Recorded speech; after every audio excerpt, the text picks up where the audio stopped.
the breaking update coming in from Karnataka, as now the road transport corporations, including the KSRTC and the bmtc, seems to be reeling under severe financial crunch.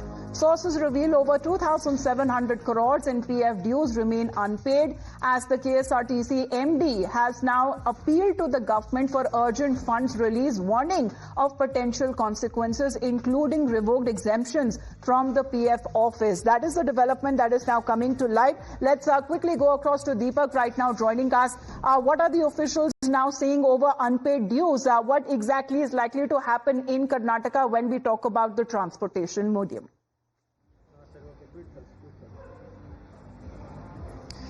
Well, there are 4 road transport corporations in Karnataka, and right now it seems like the financial condition of these road transport corporations is only going from bad to worse. There have been, of course, different requests that there should be a fare hike, which hasn't been done in several years. Now, what has happened essentially in the last few years is that the PF fund, now as everyone, of course, our viewers would know how PF works. An employee contributes a certain sum, then of course from the employer, in this case which is a road transport corporation, will contribute a certain fund, and that goes into a PF trust.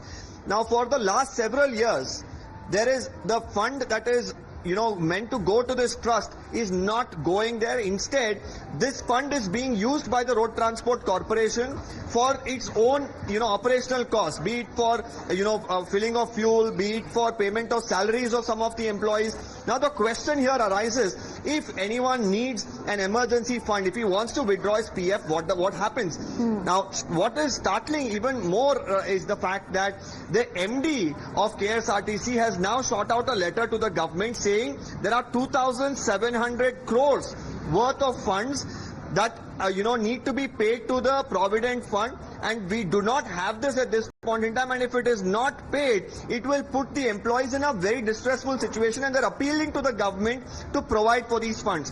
In this letter, the MD here is citing various reasons. He's citing increased operational costs, he's citing losses that happened during the pandemic, he's citing other concerns like fuel prices that are on the rise. All of this which has led to the operational costs going up and them having to utilize these funds over a period of time. There are 4 main road transport corporations, including of course the bmtc, which is the lifeline of Bengaluru. Now the question here is, what happens to these employees if they want to withdraw the PF? What we are learning from the the KSRTC union, we just spoke to one of them. They are saying that right now, currently, there are at least applications worth 50 crores that are pending. That means people either want to build their houses, people either for the purpose of marriage or retirement, they want to withdraw these funds, but they're not able to because there is currently no funding at all. Well,